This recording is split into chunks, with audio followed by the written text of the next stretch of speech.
Okay, hello and welcome everybody to this this session wherein we'll request Mr. Rafey Mahmood ji, a national award-winning acclaimed cinematographer, to speak about a few words on the world of the careers in the world of cinematography.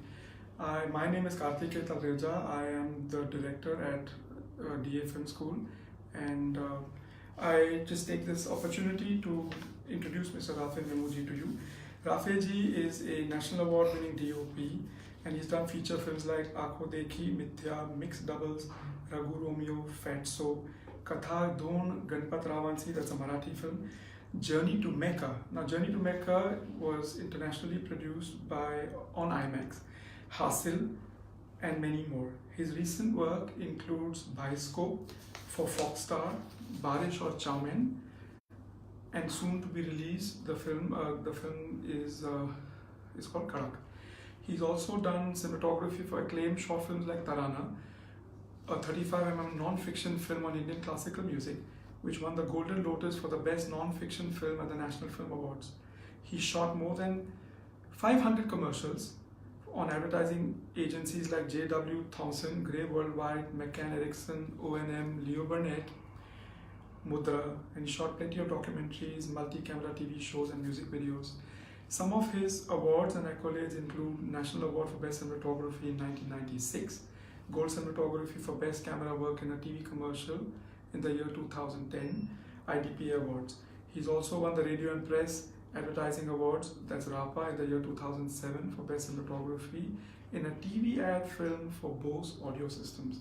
He also directed Red Shade, a short film for Canon when when Canon launched their C300 camera in India. He's an alumni of the FTII Pune, and he's been involved with technical research and promoting standards of cinematographic practices in India. He's been a keen teacher of filmmaking and cinematography from an early stage in his professional career. He's one of the few cinematographers to have been trained by IMAX. We as a school are extremely honored to have him as the HOD of our cinematography department. After this session, we encourage you to go to YouTube and see his showreel, and you can just simply click on Mr. Rafey Mahmood showreel. So on to Mr. Rafey Mahmood ji. We'll be having a question and answer session with him, and then we'll take it forward. Rafey ji, thank you and welcome to our little initiative of sharing, of you sharing anecdotes about your life in the world of, and please do share with us information on the careers in cinema and cinematography. Okay, welcome everybody. Thank you, Kartikeji. And this is the time of the media and the media expanding massively. So everything, what we have, anything which we are using, there is an ad film being made on that. Everybody needs, media, and we need motion picture ad or something to, communicate whatever we have.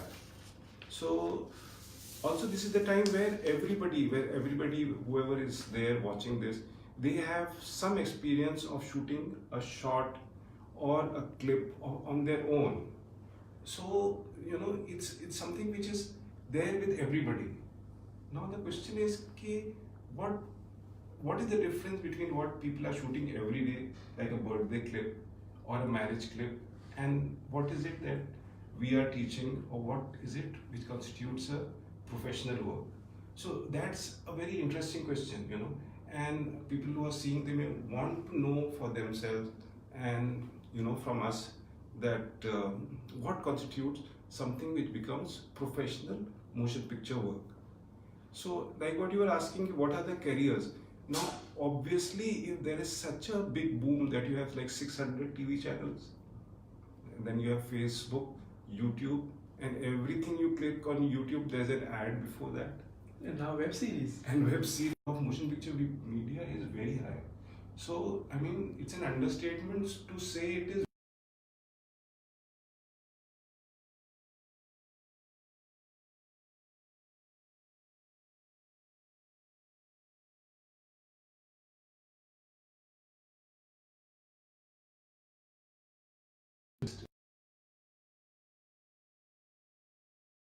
too obvious. I mean, it's common sense. We don't need to tell anybody, Yeah. and you just have to seek. It's so widely spread. Absolutely. And this also can mean, and if at a later time I'll just ask you, on like the larger the industry goes, the more jobs there will be. Right? Now, see, Rafey, you are known for your perfection. You are known to be the master of light. Right? You are one of the most, I mean, when people within your peers within the industry, they just always tell me that, you know what, Rafey is so passionate and brilliant with with the world of lighting. I'm very curious to know, or the viewers must be very curious to know, what was your journey like? Okay, so, kind words from you and kind words from people who spoke about me. It is the truth. It is the truth. So I'm thankful to all of you.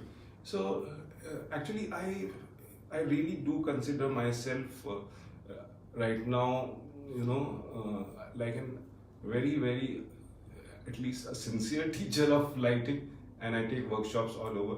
And actually, I came into this career not like knowing where I was going.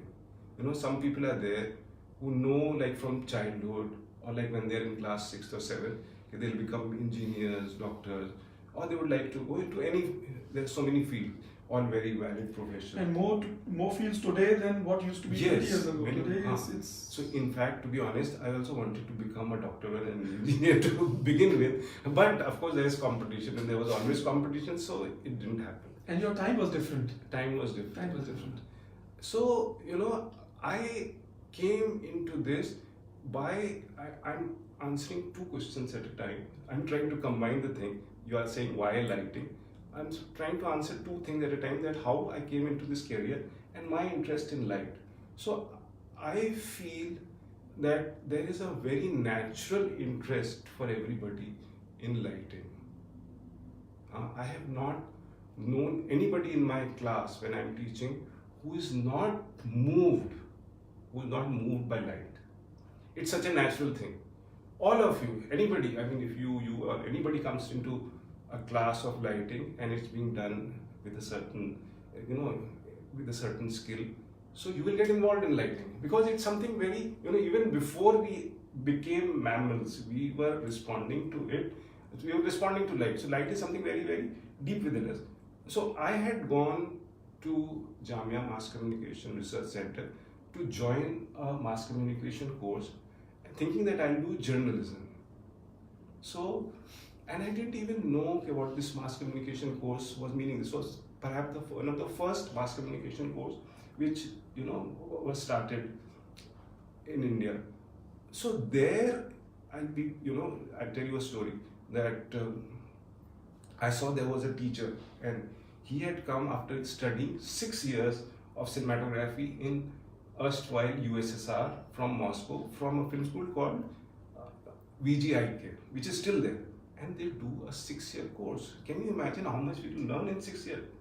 So he had come back to India. He was an Indian. He had tried to work in Bombay, but he was too much of an artist. So he could not survive in Bombay. So he came to mass communication, and he was a very stylish teacher. So one day I went into a class which was my senior, and he was just showing that, he had put some candles, and he was telling the students to see the light, and then he had put some video cameras, and he was saying, see the light, and then we'll try to create the same light on camera. So that experience was so enchanting for me. It got me hooked. It got me hooked because I can still remember that class of Mr. Zubi Amin, very stylish man with Dadi, and so he was taking such a class that, and of course he had so much in him because he had done a 6-year course. He had worked in Moscow. So then I decided that I'll go to FTI. And see, cinematography is not about lighting, I must make it clear. It's about number of things. This was my thing which drew me specifically. But then there were other things, like I was going and seeing films in Delhi. There was a theatre Shakuntalam where they were showing a lot of world cinema. And there used to be a lot of discussion, and there were all these Russian cultural center, the Max Miller Bhavan, so we were seeing film there. So cinema also I had an interest in cinema, international cinema, so I went to FTI. But there also, it was in a seniors class that again I had this immense attraction to lighting. There is this very big studio, one of the biggest studios, in these parts in FTI. So that 10,000 square feet. Yeah, maybe even more. number one studio it's Yeah, called. it's massive. Yeah. It's like an industrial shed. It's huge. Yeah. So I just peeped into it, and my seniors were being taught lighting, and there was a teacher who had kept like a thick bundle of rope in the center, and like 6 boys were standing, and he was telling to see the light on that rope, and he was moving the position of the light. If light comes from here, how does it look? If it comes from there, how it looks? So in that huge space, somebody taking a lighting class like that, it was so magnetic. It was so attractive. So it had a strong pull, but it took me a lot of time. It took a long time to learn lighting. Lighting, like music, is very attractive. Almost everybody feels attracted to music. Yeah. So, but both take long to learn. In fact, music I think is more difficult, because if you have to sing, you should have a voice. But the good thing about lighting is that you can learn. If you have the right place, if you have the right teachers, there is a way to learn lighting. You have to apply yourself, and you have to be at it for a longer time, but you will learn it. So this is how I went to FTI, and then even in those days, even after coming out, I assisted some very good DOPs, for 4 or 5 years. So while assisting with them, actually I learned the lighting with them. Okay. Because it's more practical and it's more practical, it's professional. Yeah. And the Film Institute, there were a lot of facilities, but we were given an open ground. The teachers were not after us. We were given the freedom, we were given the equipment, the studios. You go and do what you want. So I learned my lighting, and I'm always indebted to all the seniors. The seniors I have worked with and I have not worked with, all the people who have done lighting before. So it comes from there. And like today also I'm carrying this book, Masters of Light, for some reason in the class. So, and it's a book which is, now there are so many ways to learn lighting. This was a book which, when we were studying, there were 4 or 5 books, or maybe 3 books. Now there are so many avenues to learn, filmmaking and lighting and things like that, like a film school like this. Yeah. But in those days there was very few. You didn't have the kind of resources that people have today, including the internet. Yeah. So learning was very, precious, difficult, and it was distant. You had to wait if you order for a book. Now I can go on internet and get the book very easily. In 5 days, maybe 4. Yeah. See, you mentioned you are throwing so much of a emphasis and on learning, right? So for people who are passionate, a lot of times we realize that before they enter cinematography, some people show some kind of an inclination towards still photography, right? So my actual question to you is that I assume that you think it's way more wiser for people to study and get trained before you get inside the industry. And what's the difference? Actually, I tell you, there is no other way but to learn the craft. Yeah. Methodically, scientifically, in a proper place. So you have to learn the craft.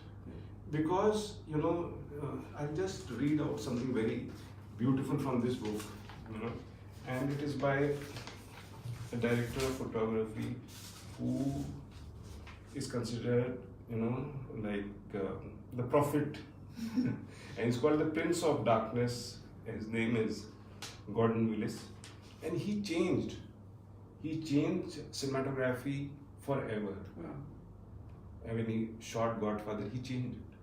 He changed it because he was such a strong personality and he had such a strong craft, and in those days in Godfather, Marlon Brando and Al Pacino and Robert Duvall, who were big stars, were acting.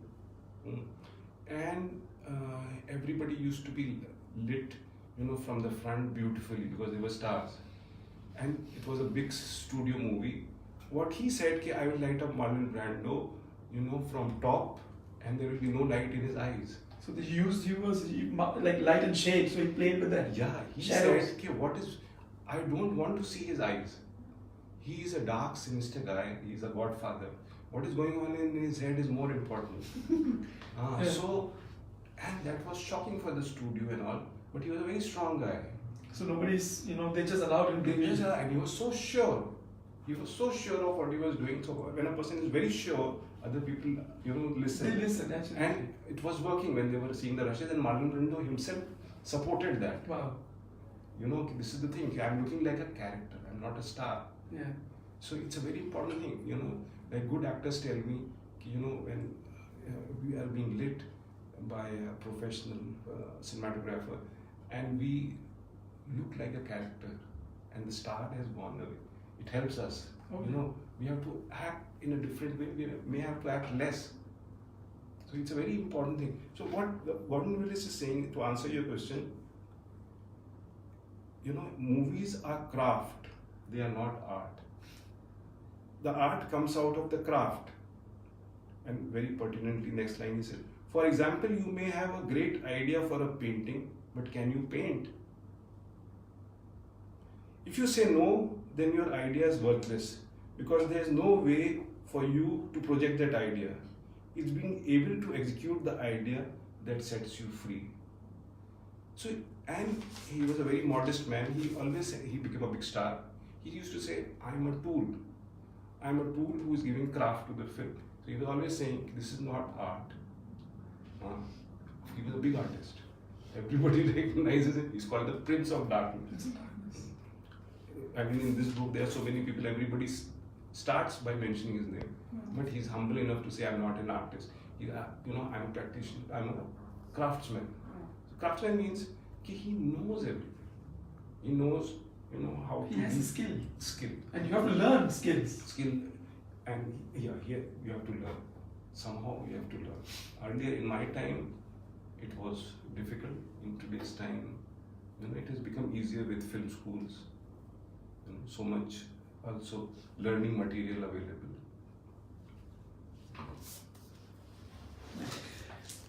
So you were sharing about it's okay. Let me ask you something. What makes a person a successful cinematographer? I think the basic thing, like we discussed, is learning the craft. The second thing is it's a profession where you have to be passionate about it. Yeah. So there has to be a calling from your heart, like they say, that you love this thing, and if you love this thing, automatically an energy will arise from you. Yeah. You don't have to bring the energy. The energy will automatically arrive, and it's such an attractive profession. It's a profession in which you don't have to sit, inside an office. It takes you everywhere out in the world, and every shoot you meet different people. So whatever the kind of work, even if you are like a sports camera person, and if you are traveling, you'll be traveling with the football teams or the tennis team. So you are traveling. There's so much of travel, travel channels, cooking shows. Everything makes you travel, and not only travel distances, but meet different people, different things every day. So that way, it's a very attractive thing, because whether you want it or not, you will keep growing. You will keep growing because you're meeting different people. So to be successful, I think you should just have that thing in your heart that you want to do this, and then you have to learn the craft. If you learn the craft, then if you have the interest, there's nothing which will hold you back. Nice. To all our viewers, we do have some time for question and answers, so please do send in your question and answers, and I'll request Mr. Rafey ji to answer them. Okay, Rafey ji, we did get one question which says that after a person gets trained, right? Mm-hmm. what are his avenues? Most of them, do they get inside the world of, or do they become assistants to other cinematographers, or how do they cross that bridge? Okay, so like what you have said, that is the way, you know, where most of the people proceed. That once you pass out from any film school, this film school, Digital Academy, or any other film school, that you know, and like I also did, that you go and assist people, so that you have learned the craft, but then you want to learn the profession also, how you know what the profession means, what the business means. So you go and assist people. That is one valid way. But in today's time, there are a lot of people who never assist. In my time, there was a very small number of people, who were very confident, and they said, we don't want to assist.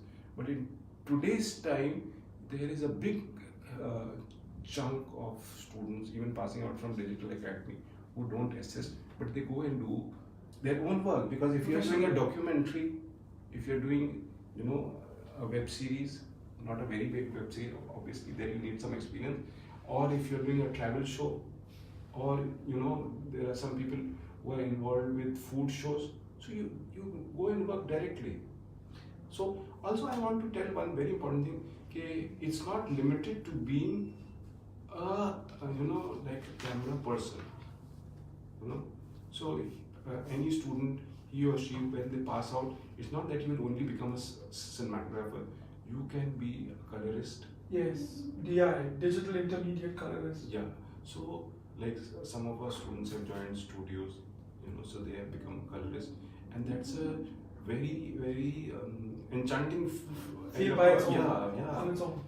As a creative field, as a professional field, it's like, you know, everything which we shoot has to be has to go through post production.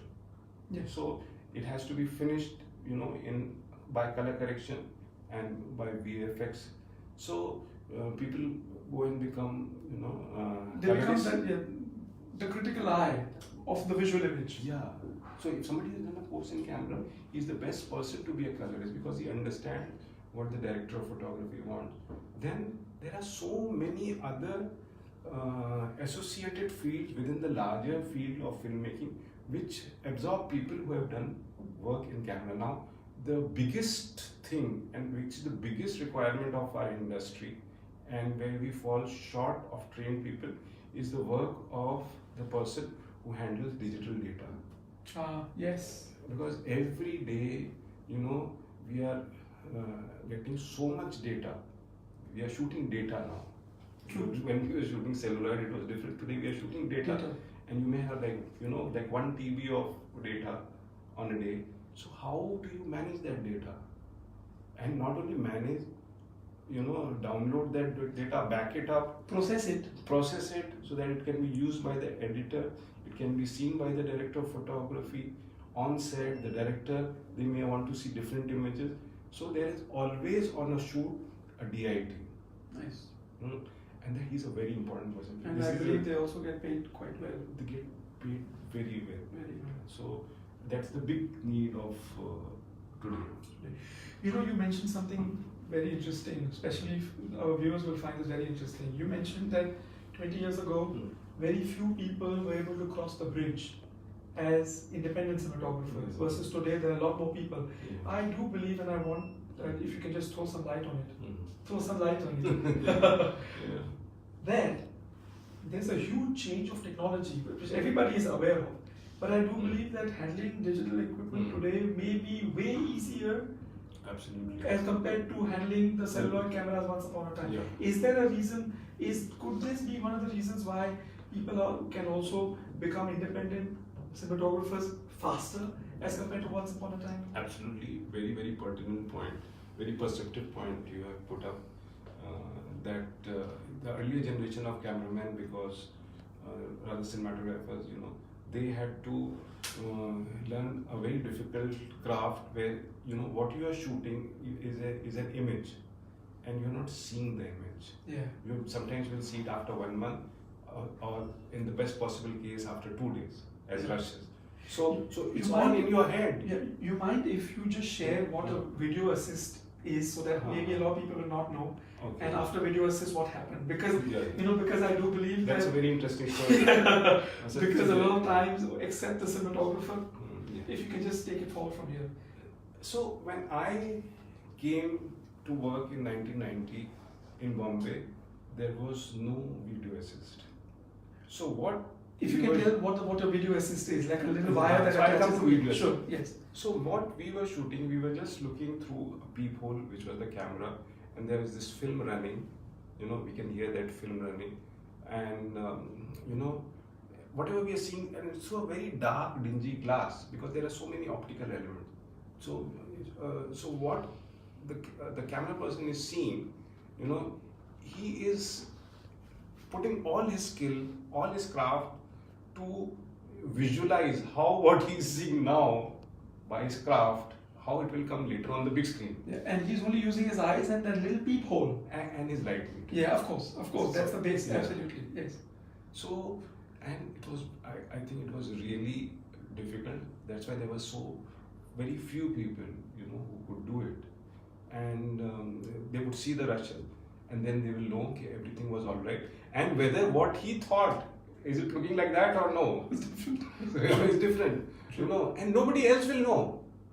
Today you have a monitor on the set, so everybody knows, anybody who walks by, your guest who comes, he will know, okay, he's doing good lighting. And he's looking like this, she's looking so nice. There you will not know. It's like a studio with a lot of lights and all. There's a camera person sitting and he's hidden behind a black cloth. He has covered himself so that there's no external light. And you don't know where the image is going. It will go to the lab and then you will see it after. After it is processed. After it is processed and then it's print. So then because the directors could not see, we got something like a video assist, which was like a very blurred, low grade television image where at that time. At that time. Okay. So it was the video assist which came like, after I was here for 4 or 5 years. So basically a video assist is a TV attached to that actual camera. Actual camera, the viewfinder through which the director of photography see, they put, like a very small camera there. So an image goes out from there and the director can see it. So actually you could just see the frame. So even today, I don't think the video assist can actually show, like a proper, unless it's a very sophisticated video assist, and the proper colors or the proper light. It is an approximation. It is to see that the shot, the framing, the shot is which the person who is operating the camera is seeing. Now with the monitors and the digital revolution, everything can be seen. So people, it's much easier for people today. Learning is quicker, but it doesn't mean you can light up looking at a monitor. Yeah. You have some reference, but the skill and the craft is almost the same. You can be checked, you can be corrected, and somebody can definitely say, oh, this is not looking nice to me. But rest, you have to have the same skill. The skill set has to be, and the understanding of the physical medium, the science behind it, and the, to imagine it in time, this shot will cut with another shot here. So that is a very important thing here. Whatever we are saying of lighting is actually, lighting is a tool of filmmaking where, a certain story is being told or a certain content is being put across in a documentary, and everything is, all your craft is serving that. So lighting, the biggest thing about lighting is it's used as apart from lighting up, that we are sitting in this room and it's like a conference room, it's to give an emotional connection. That's the biggest purpose of lighting. A lot of people think good photography or good cinematography means landscapes or good looking people. It's not that. That's the first perception perhaps, and they are valid in thinking that. But the biggest thing about it, it has a very deep emotional resonance inside you. It captivates you, it makes you feel. So that's why it's a craft which has to be learned bit by bit.